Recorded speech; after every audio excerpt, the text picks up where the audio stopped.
Assalamualaikum warahmatullahi wabarakatuh. Bismillahirrahmanirrahim. Innal hamdalillah nahmaduhu wa nasta'inuhu wa nastaghfiruh wa na'udzu billahi min shururi anfusina wa min sayyiati a'malina. May yahdihillahu fala mudilla lahu wa may yudlil falan tajida lahu waliyyan mursyida. Asyhadu an la ilaha illallah wahdahu la syarika lah wa asyhadu anna Muhammadan abduhu wa rasuluhu la nabiyya ba'dah.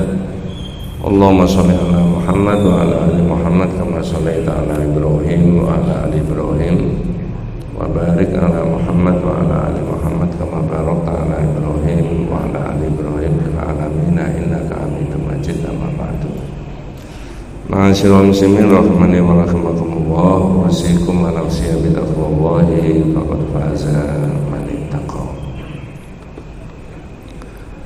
Kita mengulangi pelajaran tauhid ini sudah 5 bulan dari yang dulu sudah pernah dibahas kurang lebihnya 15-16 tahun yang lalu. Mengulangi 5 bulan yang lalu itu dimulai penjelasan mengenai dilalah, dalil-dalilnya. Jadi menurut penyusun kitab tauhid ini, orang diberi penjelasan dulu mengenai hakikatnya, kewajibannya manusia kepada Allah dan kewajibannya Allah kepada manusia. Ada sama-sama punya kewajiban. Manusia juga punya kewajiban kepada Allah dan Allah juga punya kewajiban. Nah, cuma kadang-kadang saya tanya itu, lalu kewajibannya Allah itu yang mewajibkan siapa? Kadang-kadang dijawab ya manusia. Enggak bisa manusia mewajibkan Allah itu. Yang betul adalah Allah mewajibkan terhadap zatnya sendiri. Jadi kalau manusia itu melakukan kewajiban yang diberikan oleh Allah kepada Allah, bentuknya itu ibadah, maka jenengan dan saya tidak perlu ragu. Nanti Allah mewajibkan kepada zatnya sendiri memberikan kepada kita apa? Jaminan masuk surga. Tidak perlu ragu-ragu itu ya. Asal totalitas bisa mengembalikan haknya Allah, itu sudah dibahas. Kemudian berikutnya panjenengan diaturi di dalam kitab ini membahas mengenai fadlu tauhid, fadilahnya. Itu secara ringkas, orang itu kalau sudah bersyahadat tentang Allah Rasulullah mau dapat apa? Nah, itu sudah dibahas waktu itu. Tapi yang ketiga membahas kalau betul-betul akidahnya baik menurut apa yang dijelaskan oleh Rasulullah kepada umatnya termasuk kita, orang tidak boleh ragu, Pak. Seperti yang sudah saya sebutkan tadi, tidak boleh ragu gimana masuk surga. Bukan hanya masuk surga, Pak, caranya gimana? Bi ghairi hisabin wala adzabin. Tidak pakai dihisab, tidak pakai disiksa. Oleh penulis kitab tauhid ini diterangkan itu maratibul a'la, tingkatan yang tinggi. Mudah-mudahan jenengan tidak lupa itu. Di hadis itu disebutkan sab'una alaf yadkhuluna al-jannata bighairi hisabin wala adzabin. 70.000 masuk surga tanpa dihisab, tanpa disiksa. Sekarang saya tanya jenengan itu. Belum 5 menit sudah ditanya. Itu 70.000 itu angka nomor 1 sampai nomor 70.000 kah? Ataukah 70.000 itu menunjukkan jumlah yang banyak? Yang mana? Jumlah yang banyak. Karena Rasulullah menyebut syarat. Kemudian yang keempat, nah ini karena sudah menerangkan 4 kali mengulangi itu ya. Apa yang keempat?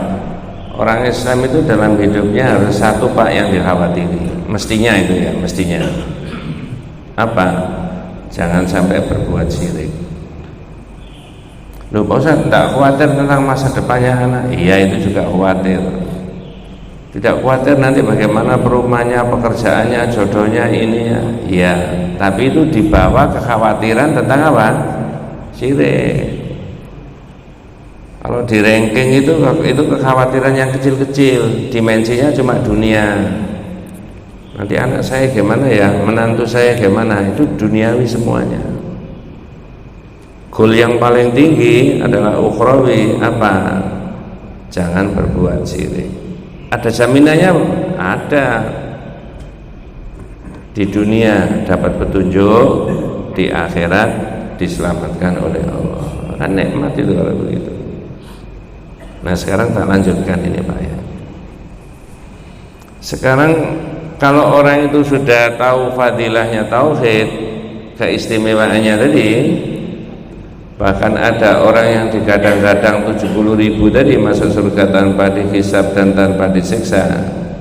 Mestinya Pak ya, setiap orang yang beriman itu ikut, nah ini bahasanya lagi populer tapi sudah mulai redup ya.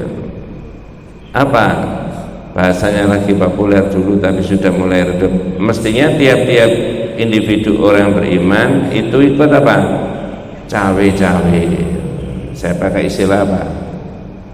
Cawe-cawe boleh nggak Pak? Sudah tidak populer kalimat cawe-cawe itu. Cawe-cawe dalam apa? Dakwah. Jangan diam aja Mas. Nah itu. Ayo cancut tali wondo berdakwah. Dapat apa? Nah nanti di bagian akhir ya, kira-kira 40 menit berikutnya itu sampai di situ.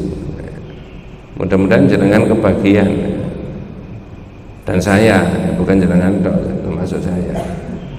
Nah dakwah itu bukan kayak begini aja toh Pak. Orang membuat flyer dakwah enggak itu? Anak-anak kita itu ya, membuat konten-konten apa namanya YouTube pendek itu ya, dakwah enggak itu Pak? Ikut cawe-cawe, macam-macam lah, tidak bisa dihitung. Dimensinya dakwah itu banyak sekali. Yang intinya dakwah itu mengajak orang berbuat apa? Kebaikan. Dunia ini jadi berubah menjadi baik, tatanannya, akidahnya, ibadahnya, muamalat, hubungan antar manusia, karena ada dakwah. Dakwahnya Nabi waktu itu. Ini lingkungan jenengan ini dulu 20 tahun yang lalu apa Pak? Sini ini. Apakah hutan rimba, apakah sawah, apakah mall? Jawabannya sawah.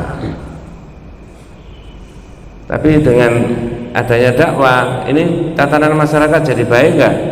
Ada pendidikan, ada masjid, ada ini, itu tertib semuanya. Dakwah itu. Nah, begitu. Makanya panjenengan diajak membahas yang pertama adalah surat Yusuf ayat 108. Nah, ini penting Pak. Surat apa tadi Pak? Ayat 108. Nanti jenengan yang nitani, qul hadhihi sabili ad'u ila Allah ala basiratin ana wa man ittaba'ani wa subhanallahi wa ma ana minal musyrikin. Nah, coba sepintas supaya ada variasinya.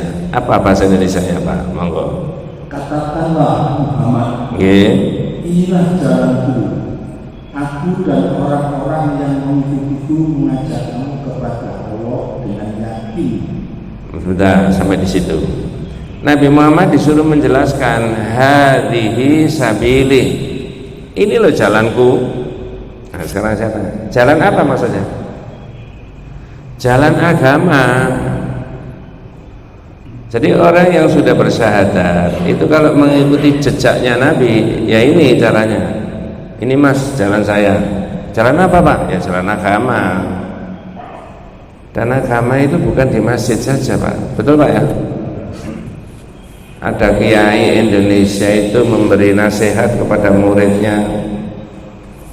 Nasihatnya pendek, tapi dampak daripada nasihat itu luar biasa. Sampai 2025 ini itu disampaikan Pak Kiai 110 tahun yang lalu. Ini sudah gak ada. Ya. Apa saya teruskan di sini sekarang? Kalau enggak ya tidak ceritanya. Apa? Santri-santrinya itu dikumpulkan semuanya Pak 110 tahun yang lalu, dinasehati tentang agama Islam. Nah, kalau santrinya yang laki-laki ya panggilannya apa? Karena ini bukan orang Surabaya Pak ya. Agama Islam itu dudu ngono-ngono kuwi wae. Apa Pak? Ada yang gak Jawa gak ini? Agama Islam itu dudu ngono-ngono kuwi wae.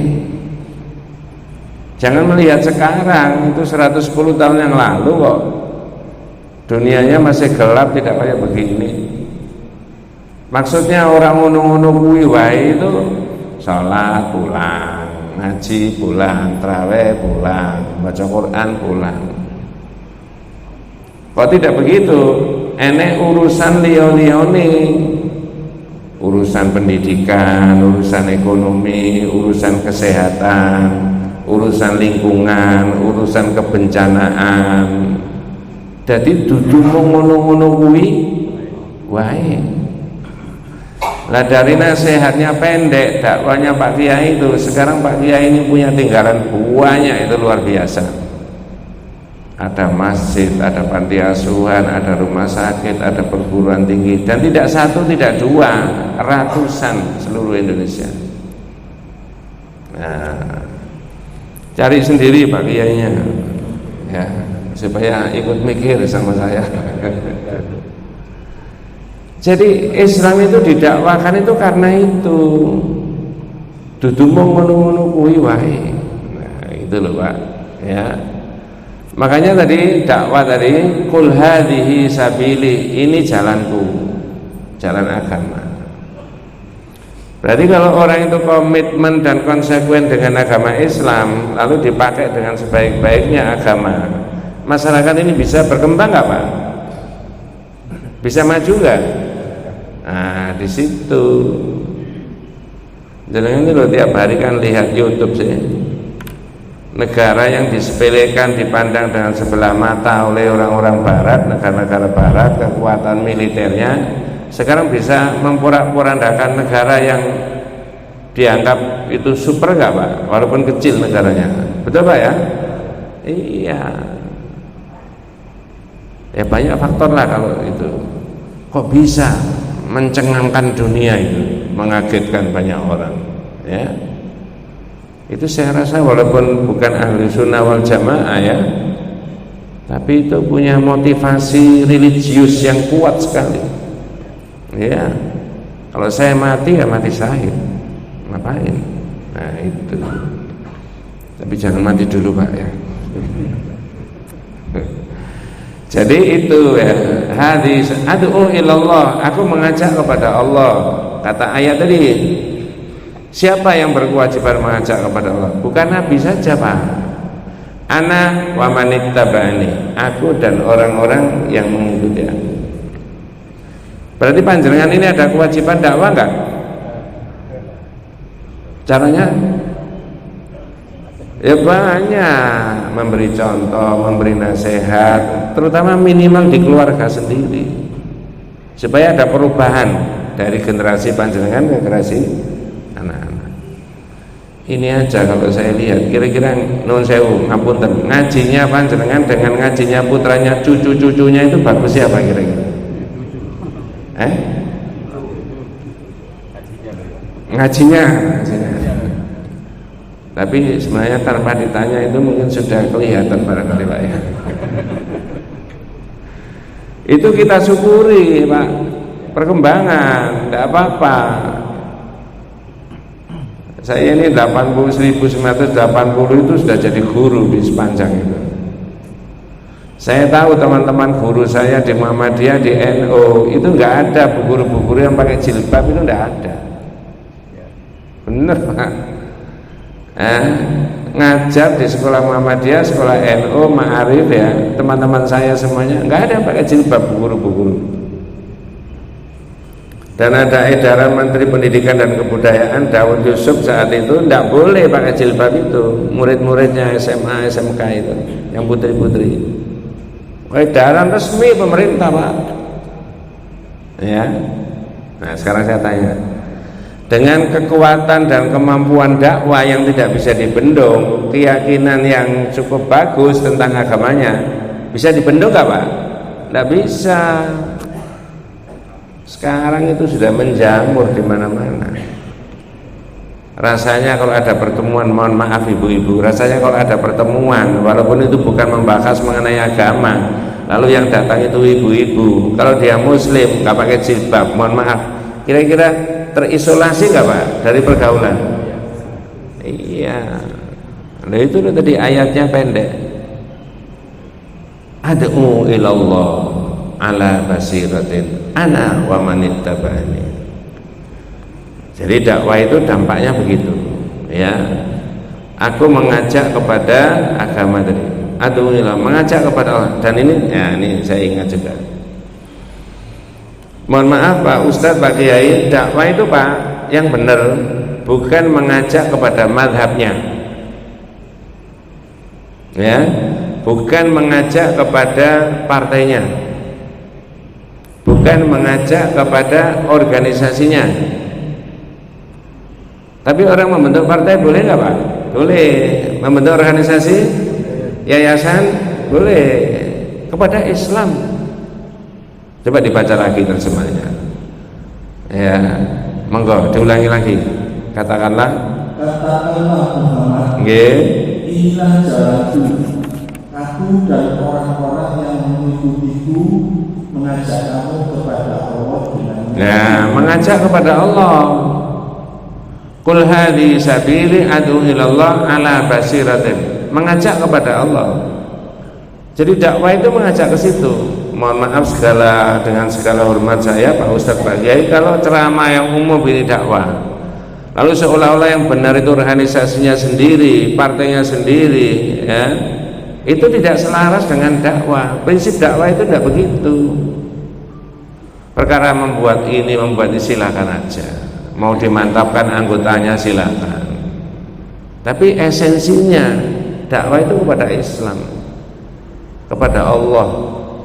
Ad'u ilallah ala basiratin ana wa manittaba'ani. Enak Pak gitu. Subhanallahi wa ma ana minal musyrikin. Nah, sekarang tak lanjutkan membahas hadis. Saya yakin-yakinnya, ayatnya sudah kita tinggalkan. Saya yakin-yakinnya. Kalau masyarakat kita itu dimulai pembinaannya dari ini, urut-urutannya menurut yang diterangkan Nabi, itu pasti baik. Nah, nanti jangan yang merasakan itu. Kira-kira ini diterangkan 15 menit lagi. Atau kalau negara itu, ya, ini bukan politik. Kalau negara itu cara pembinaannya melalui apa hadisnya Nabi ini, saya rasa arahnya menjadi jelas. Jadi bukan tidak berarah, ngalor ngidul enggak karu-karuan. Enggak. Karena pedomannya jelas. Nah, tak selipkan sedikit. Kepemimpinan itu orangnya bisa berganti-ganti enggak, Pak? Halo? Bisa toh? Tapi kalau dasar landasan yang diletakkan itu baik, walaupun berganti-ganti pimpinan, itu ada kebijakan yang saya rasa tidak terlalu signifikan perbedaannya antara generasi dan berikutnya, era sesudahnya, dan sesudahnya. Apa kok begitu? Nah, mengikuti Nabi. Nah, sekarang saya bacakan hadisnya Nabi. Ya. Anna Rasulullah SAW qala, ya. Nabi pernah mengatakan kepada Ali bin Abi Thalib, ya. Ani bin Abbas radhiyallahu anhu anna Rasulullah lamma ba'atha Mu'ad ila Yaman, bukan Ali, ini Yaman. Apa namanya? Mu'ad. Ya, sahabat Mu'ad disuruh. Ya, saat itu kan tidak seperti sekarang, Pak. Kalau wilayah Islam itu di sini, lalu daerah sana 100-200 km yang ke sana itu belum Islam, maka Nabi mengembangkan dakwah. Nah, ini salah satunya. Yang ditunjuk oleh Nabi adalah sahabat Mu'ad. Nah, ini jenengan niteni. Mu'ad, kata Rasulullah, innaka ta'ti qauman min ahlil kitab. Mu'ad ya, kamu nanti sampai di sana itu ketemu orang yang disebut dengan ahli kitab. Nah, ini apa yang disampaikan Nabi kepada Mu'ad bin Jabal? Ya, falyakun awwalu ma tad'uhum ilaihi syahadatu an la ilaha illallah. Pertama kali kamu ajak mereka itu syahadat. Oh, kalau begitu landasan yang utama menata kehidupan masyarakat, bangsa dan negara itu akidah. Betul apa tidak? Betul. Jadi akidahnya dulu. Maka perintahnya Rasulullah kepada sahabat Mu'ad tadi adalah itu supaya bersyahadat dulu. Bukan hanya melafalkan, Pak. Kalau melafalkan kan gampang, ya. Jadi melafalkan la ilaha illallah sekaligus apa? Memberi makna, diuraikan. Mereka sudah mengerti. Jadi kalau masyarakat, kalau bangsa dan negara itu ideologi keyakinan hidupnya itu ditoto dulu, nanti yang lain-lain noto ekonomi jadi baik apa kira-kira, Pak? Jangan simpen aja supaya nggak terlalu panjang. Satu, ditoto akidahnya dulu, ya. Falyakun awwalu ma tad'uhum ilaihi syahadatu an la ilaha illallah. Fa inhum atauka lidzalika fa'alimhum anna Allah aftarada alaihim khamsa salawatin fi kulli yawmin wa lailah. Mu'ad, kalau orang itu sudah manut ya syahadat, ajarkan kepada mereka bahwa di dalam Islam itu ada namanya sholat dilakukan 5 kali sehari semalam. Ini bagi jenengan kan biasa sholat. Nah, coba tak rotok di dalam sedikit. Apakah sholat itu akan ditegakkan dengan baik? Dengan baik itu bisa tepat waktu, bisa tumakninanya baik, bisa bacaannya difahami, bisa ada orang dan tidak ada orang, ya tetap begitu. Apakah sholat ini asli jaminan ditegakkan dengan begitu? Jika akidahnya baik. Yang pertama tadi, jawabannya pasti, Pak.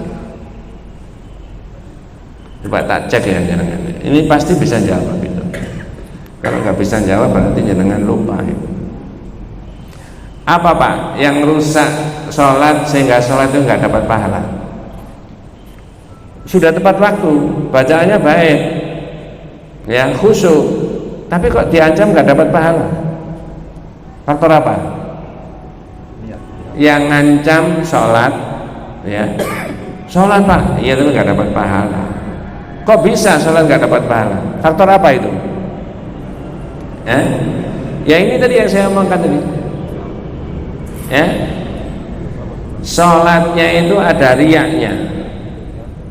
Ngerti riyak, Pak? Apa bahasa sederhananya riyak? Pamer, ingin dilihat apa? Loh, itu Nabi loh yang cerita itu. Qama rajulun, orang berdiri, Mas, yusolli, salat, fazayyinu salatahu, salatnya diperindah, diperbagus. Kenapa? Lima yara min nazari rajulin, karena tahu dilihat orang. Kalau nggak dilihat orang, inna atoina, baca surat yang paling pendek seluruh dunia, kan inna atoina. Bisa menimpa saya, Pak? Jangan enggak boleh sungkan. Banter enggak apa-apa, Pak. Bisa, bisa. Karena saya setiap hari salat. Oh, kalau begitu mestinya masyarakat itu diajari sholat dulu apa diajari tauhid dulu? Tauhid. Nah, sekarang saya tanya lagi. Lalu kenyataannya di masyarakat itu diajari tauhid dulu apa sholat dulu? Sholat dulu. Yang betul tauhid. Kalau jenengan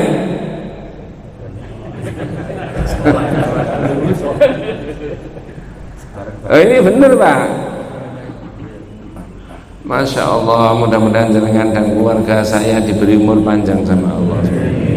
Nanti di kitab yang lain lagi Pak, saya itu kadang-kadang malam hari moco-moco kitab itu nangis sendiri Pak. Karena di situ itu ada perintah, ada nasihat. Wa a'dhamu ma amarallahu bihi huwa at-tauhid. Ini nasihat, bukan hadis, bukan. Tapi dasarnya hadis semuanya. Sebesar-besar yang diperintah Allah itu adalah bertauhid. Jadi bukan sholat, bukan haji, bukan umrah, bukan sedekah, tapi tauhid. Yang saya pikir apa? Berapa banyak orang yang tidak memperhatikan akidah? Iya kan? Itu. Naudzubillah min dzalik, bukan karena saya ngajar, enggak. Banyak orang lain lebih alim dari saya. Dibalik Pak, wa a'dhamu ma nahallahu anhu asyirik. Dan sebesar-besar yang dilarang oleh Allah adalah perbuatan syirik. Betapa banyak orang yang tidak memperhatikan persoalan syirik. Ya, itu kalau jenengan pakai bahasa sederhana, Mas, kalau orang mencuri itu yang dicuri bukan duitnya Allah, betul Pak ya? Duitnya siapa? APBD,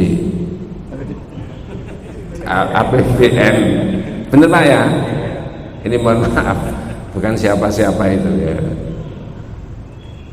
Tapi kalau syirik, yang disirikkan siapa? Nah, itu loh. Orang membunuh, yang dibunuh siapa? Manusia. Tapi kalau orang syirik, Allah. Maka tadi ada, bukan permainan ya, apa ada kata yang bagus. Sebesar-besar yang diperintah oleh Allah adalah bertauhid. Berarti kalau begitu kita ini mestinya berbangga karena kita bertauhid, apa berbangga karena kita sudah bisa haji bisa umrah? Mestinya bertauhid. Benar Pak? Ya. Kalau sepanjang hidupnya orang tidak pernah haji, tidak pernah umrah, berdosa enggak? Enggak. Tapi kalau udah ngerti akidah, nah, ini Nabi yang membuat reng-rengan seperti begitu. Faliyakun awwalu ma tad'uhum ilaihi syahad. Allah ilaha. Terangkan dulu syahadat. Fa innahum ata'uka lidzalika fa'alimhum anna Allah aftarada 'alaihim khamsa salawatin fi kulli yawmin wa lailah. Kalau sudah manut, ajarkan bahwa di dalam Islam itu ada namanya sholat dilakukan 5 kali sehari. Itu tiga Pak. Ini jangan apa namanya, saya minta ikut membantu saya. Fa inhum ata'uka lidzalika fa'alimu anna Allah aftarada 'alaihim shadaqatan tu'khadhu min aghniyaihim wa turaddu 'ala fuqara'ihim. Mu'ad. Ini sahabat Mu'ad yang disuruh Pak. Suruh dakwah ke daerah lain gitu. Kalau orang itu sudah manut sama kamu, syahadah sudah, sholat sudah, ajarkan kepada mereka bahwa di dalam Islam itu ada sedekah. Caranya gimana? Diambil dari orang yang berpunya, diberikan kepada orang yang tidak berpunya. Yang kita bahas begitu. Sedekah itu mengelola apa? Jangan jawab. A, mengelola manusia. B, mengelola lingkungan. B, mengelola. C, mengelola tambang. D, mengelola duit. Yang mana? Pada umumnya menurut pengertian kita namanya sedekah itu mengelola apa? Uang. Betul Pak ya? Ini orang sak masjid, ya bukan sak masjid toh, yang di luar masjid. Ada nggak Pak orang yang nggak senang duit Pak? Hah? Kelihatannya jangan kok sungkan gitu. Nggak ada Pak. Ya. Tapi mengapa Rasulullah kemudian urut urutannya tadi? Suruh syahadat dengan baik, salat lalu sedekah. Nah, pertanyaannya begini. Kalau sedekah itu mengelola duit, harta benda, lalu orang tidak ada di dunia orang tidak suka harta benda, ya. Pertanyaannya begini. Apakah mengelola duit itu menjadi baik, jujur, transparan, bisa dipertanggungjawabkan jika akidahnya baik? Halo? Jangan gak serius gitu ya. Ini duit miliaran Pak, triliunan dikelola dengan sebaik-baiknya. Tapi orang yang mengelola itu akidahnya baik, syahadatnya baik, imannya baik. Kira-kira duit ini kececeran apa enggak? Enggak toh? Nah sekarang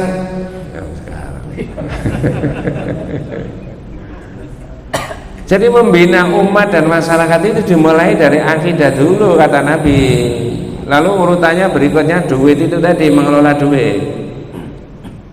Ya. Ini kan banyak orang dipanggil KPK sekarang itu Pak. Yang dulu samar-samar mungkin karena ada ini, karena itu, ada itu dan sebagainya nggak jelas, GJ. Ya. Sekarang sudah mulai transparan, tergantung ada keberanian nggak. Nanti kan kelihatan semuanya. Nah itu menurut saya karena ini akidahnya compang-camping, nggak bagus. Ilustrasinya gini Pak, ilustrasinya. Ada orang punya kewenangan mengelola duit, bisa ini macam-macam. Lalu ditawari, Pak ini untuk panjenengan 5 miliar. Enggak ada duitnya, nggak apa-apa, diperbesar itu. Kalau orang itu akidahnya baik, Mas duit 5 miliar ini banyak, anak saya belum punya rumah, belum punya kendaraan,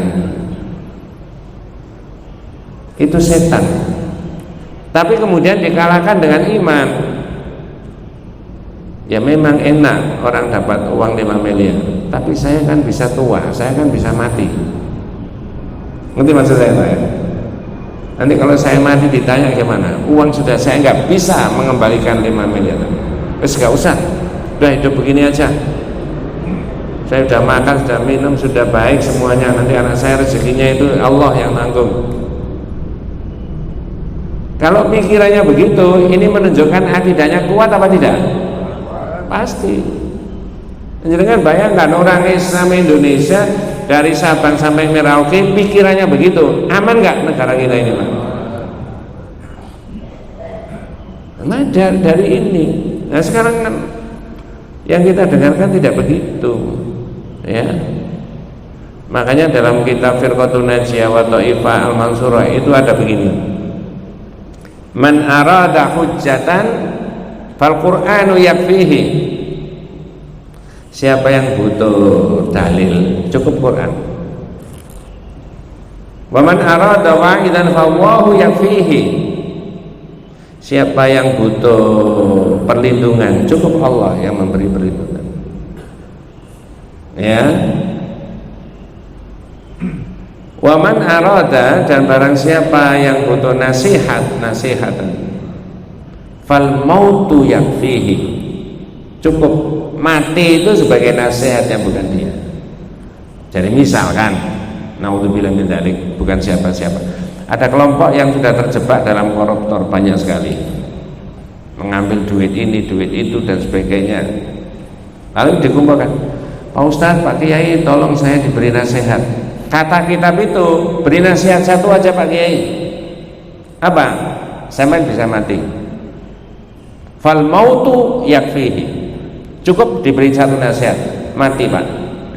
Sampai itu bisa mati. Sekarang sudah berapa umurnya? 60 Pak Ustaz. 60 itu ya Pak. 60 itu ibarat orang berjalan antara yang sudah dilewati dengan yang akan dituju itu dekat mana? Dekat mana? Dekat yang dituju. Ya. Saya sudah 70 Pak umur saya. Tapi jangan dilanjutkan. Berarti lebih dekat Pak Ustaz. Serahkan saja sama Allah Pak. Tidak ada yang tahu, betul Pak ya? Minta supaya diberi umur panjang yang barokah. Ya. Wa man arada wa'idhan, siapa yang butuh nasihat, ya, nasihatan fal maut, cukup kasih nasihat, mati. Ya. Nah itu jitu itu Pak. Ya. Nah sekarang tidak begitu. Maka tadi Nabi SAW itu sudah, ya Nabi pasti benar ya, menata masyarakat, menata bangsa, menata negara, satu dimulai dari akidah, ideologi, keyakinan hidup dulu. Yang kedua, tegakkan sholat, komunikasi antara manusia dengan Tuhan. Yang ketiga, mengelola duit. Ya. Yang keempat, fa inhum atau kalidzalika wa iyya wa qaraima amwalihim. Mu'ad, kata Nabi, kalau orang itu sudah manut ya, hak ekonominya rakyat kamu berikan. Belum ada negara modern seperti sekarang, tapi Nabi sudah berpesan hak ekonominya rakyat berikan, jangan dirampas. Nanti maksudnya Pak? Padahal ini disampaikan Nabi itu di Arab, waktu itu belum ada Arab Saudi Pak. Madinah sudah ada, Mekah sudah ada, Taif ada, semuanya sudah ada. Arealnya ya begitu, tidak berkembang, hanya bangunannya saja yang berkembang, berubah. Nabi sudah pesan haknya rakyat, ekonominya rakyat berikan, jangan dirampas. Kalau itu dirampas, sumber masalah, sumber malapetaka. Benar nggak Pak kira-kira? Terakhir hadis ini maksudnya itu. Ya, wattaqi da'watal madlum fa innahu laisa bainaha wa bainallahi hijabun. Mu'ad, takutlah kamu terhadap doanya yang orang yang diperlakukan tidak adil. Artinya dengan bahasa lain, kamu jangan mendolimi orang, karena doanya orang yang didolimi itu antara dia sama Allah tidak ada apa? Sekat, tidak ada batas. Entah berapa puluh kali saya ngomong di sini. Secara teori, kira-kira kekuatannya Fir'aun dan kekuatannya Nabi Musa itu menang mana? Teori. Betul Pak ya? Yang punya harta benda banyak, tidak hitung jumlahnya siapa? Fir'aun kan? Pak Qarun kan, betul Pak? Pak Qarun itu kan bolanya Fir'aun toh? Iya, konglomerat ya. Yang punya intelijen siapa? Fir'aun. Tapi Nabi Musa mengandalkan apa? Doa. Ya, Rabbi najjini minal qaumidz zalimin, Rabbi najjini minal qaumidz zalimin. Ya Allah, selamatkan aku dari orang yang apa? Zalim. Diselamatkan apa? Caranya menyelamatkan? Bukan Nabi Musa diungsikan ke negara lain, ya, enggak. Karena dikejar-kejar Fir'aun, dibombardir misalnya begitu ya, lalu pergi ke luar negeri, enggak. Justru yang mengejar Fir'aun dia apa? Tenggelamkan. Dalam iman panjenengan, ketika Nabi Musa itu lari dengan kecepatan itu, kok enak Nabi Musa ditututi sampai Fir'aun. Ternyata apa? Jadi lautan.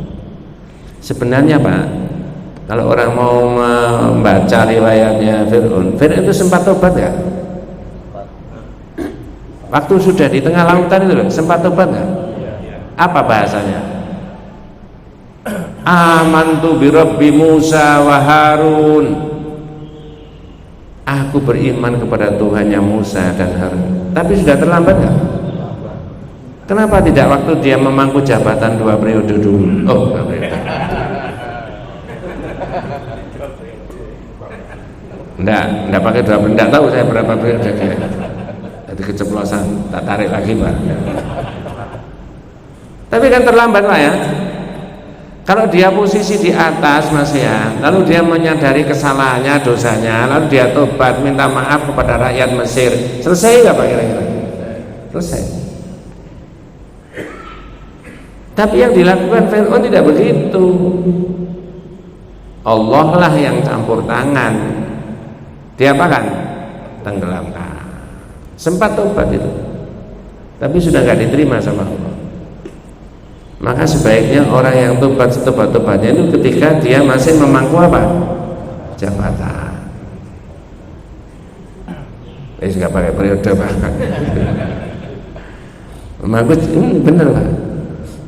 Ya. Nah itulah pesannya Rasulullah kepada sahabat Mu'adz tadi, urut-urutannya betul.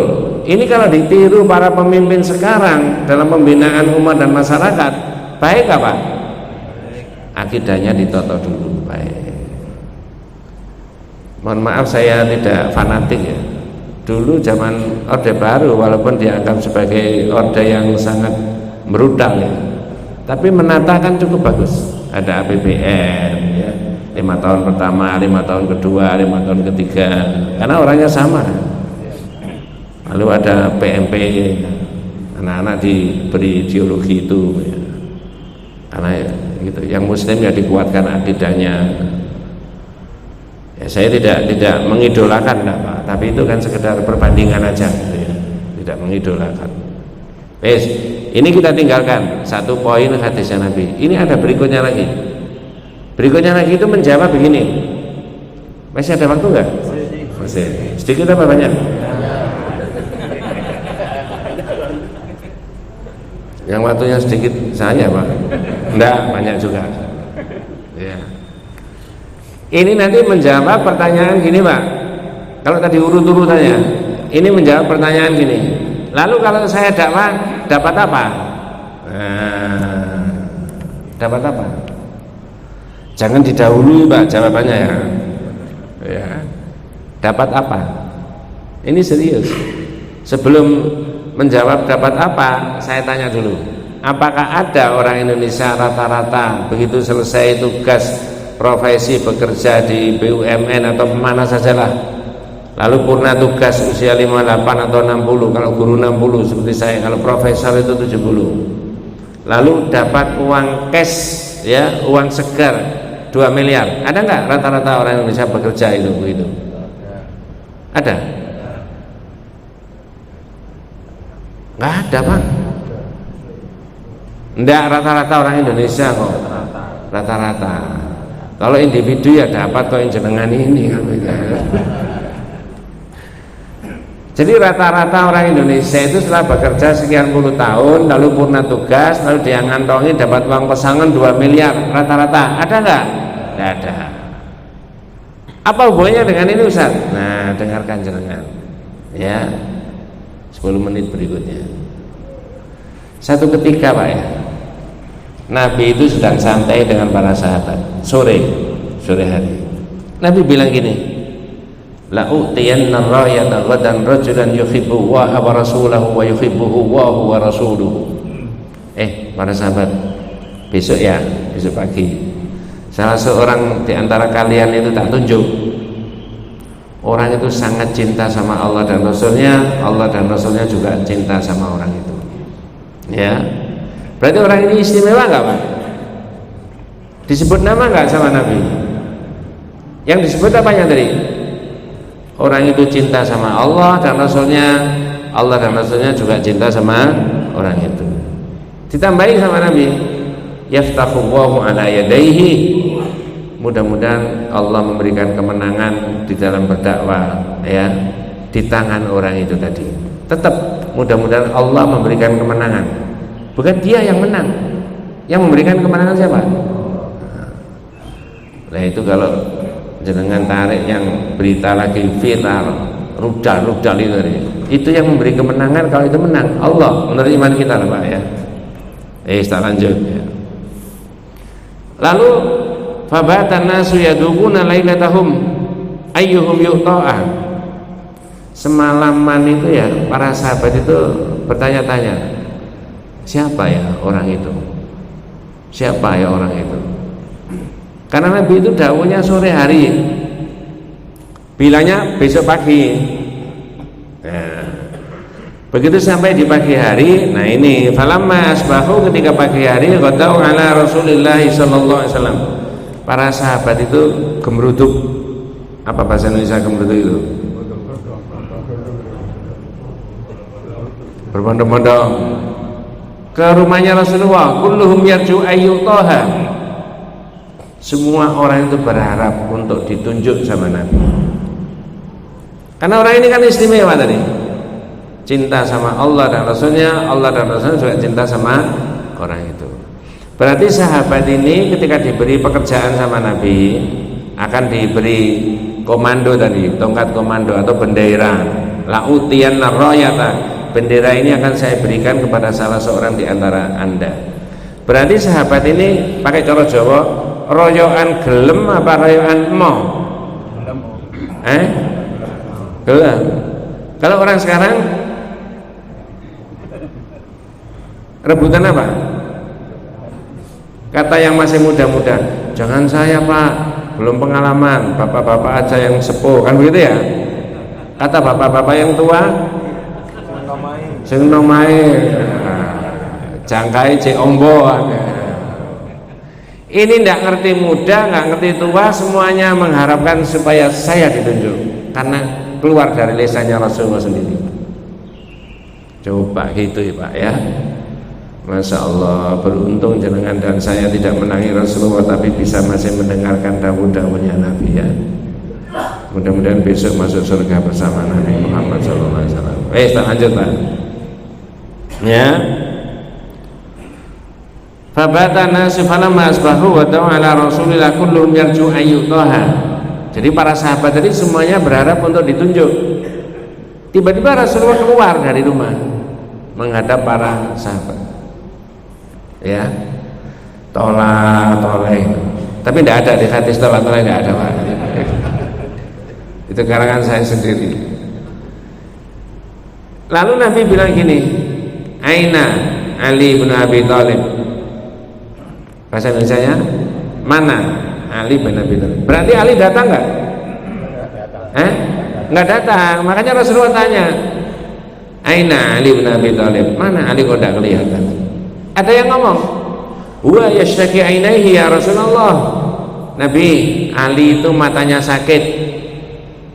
Faursilu fautiya bihi. Lalu para sahabat punya inisiatif, Ali ini dicari Pak. Dalam keadaan matanya apa? Didatangkan di situ. Nah, itu kalau saya ngaji di kampung itu saya beri ilustrasi begini. Misalkan ya Bu ya, Ali ini sedang opname di puskesmas. Kira-kira dibawa ke situ enggak? Infusnya bisa. Nah ini nanti ada pertanyaan berikutnya itu. Kira-kira didatangkan nggak? Halo? Nggak pede ini. Nah tadi Nabi itu tanya, Aina Ali bin Abi Thalib? Mana Ali kok tidak datang? Huwa yashtaki ainaihi ya Rasulullah. Ali itu matanya sakit. Faursilu fautiya bi. Dicari dalam keadaan matanya sakit, didatangkan di sini. Karena yang ditanya oleh Rasulullah tadi siapa? Ali. Nah itu kadang-kadang terus saya tambahi itu loh. Pak, Bu, misalkan Ali itu opname di puskesmas, di infus, dibawa ke situ nggak? Infusnya bisa? Iya. Kenapa kok begitu? Nah ini ada ilmunya di situ. Tidak satu pun orang berani mendahului lesannya Rasulullah SAW. Masya Allah. Jadi kalau pakai bahasa kita, ya wis, ya apa, datangkan Ali, yang sudah dawuhnya Nabi, nggak ada yang berani bantah kok, dan pasti benar. Nah, itu kalau ditarik Pak sampai 2025 ini, kalau masalah agama, kalau sudah dawuhnya Rasulullah jangan ditambahi, dikurangi Pak. Ngerti maksudnya? Sahabat aja nggak berani kok. Orang sekarang 2025 dengan gagahnya, ini nggak ada zaman Nabi tapi nggak apa-apa. Loh Mas, kalau itu akidah dan ibadah tidak boleh, harus dari Nabi. Benar nggak Pak? Wong sahabat aja sami'na, tidak satu kata pun berani mendahului Nabi. Lalu Ali didatangkan di situ dalam keadaan apa tadi Pak? Yang sakit. Yang sakit tadi apanya? Telinganya apa matanya? Ada yang masih ingat? Oleh Rasulullah diapakan? Faursilu fautiya bihi. Lalu Ali didatangkan di situ. Ternyata oleh Nabi apa? Fabasaka fi ainaihi wa da'alahu wa baraka alam yakun bihi wajaun. Ali itu ternyata matanya diludahi sama Nabi, Pak. Kira-kira kalau pakai bahasa kita, endi sing lara iku. Lalu didoakan sembuh seketika. Masya Allah. Nah sekarang saya tanya panjenengan. Oh Pak Ustadz, berarti ada hadisnya nih motor itu di siapa kan? Enggak Pak, hadisnya memang ada. Tapi analisa terhadap hadis ini oleh para ulama penulis kitab tauhid ini, hadza ilmun min ulumin nubuwah, ini ilmunya Nabi. Lah kalau ilmunya Nabi tidak bisa ditiru orang lain, betul Pak ya? Ada keterangan lain lagi, hadza burhanun bi anna Muhammad nabi, ini buktinya kalau Muhammad itu nabi. Ketika sudah sembuh, diludahi dan didoakan tadi, perintahnya Rasulullah apa? Urfut ala rijlika hatta tanzila bi sa'atin. Berangkatlah kamu Ali berdakwah. Tsummad'uhum minal Islam, ajak mereka itu kepada Islam. Wa akhbirhum bima yajibu alaihim min haqqillahi ta'ala fihi. Ajarkan kepada mereka tentang haknya Allah. Haknya Allah dan haknya manusia. Berarti haknya manusia itu menyembah kepada Allah tadi. Nah, ini yang terakhir, yang 2 miliar tadi Pak ya. Halo? Ya. Yang tidak antum mudah-mudahan dapat 2 miliar. Ini Nabi sumpah Pak. Masya Allah. Wallahi ya Ali, Wallahi ya Ali, la yahdiyallahu bika rajulan wahidan khairan laka min khumrin na'am. Demi Allah Ali, kalau kamu ini berdakwah, nah itu loh maksud saya. Kalau kamu itu berdakwah, ada satu orang saja diberi hidayah sama Allah. Yang memberi hidayah bukan Ali tapi Allah. Wallahi ya Ali, la yahdiyallahu bika rajulan wahidan khairan laka min khumrin na'am. Kalau kamu ini berdakwah, ada satu orang saja diberi hidayah sama Allah, kamu dapat bonus dari Allah lebih baik daripada unta merah. Kenapa kok unta merah Pak? Yaitu kendaraan yang paling apa? Mahal saat itu. Kan tidak ada mobil Pak. Nah itu kalau jenengan teruskan sekarang, itu kira-kira mobil harga berapa yang paling mahal? Ada mobil yang harganya 10 miliar Pak. Jangan tidak tahu karena nggak pernah beli.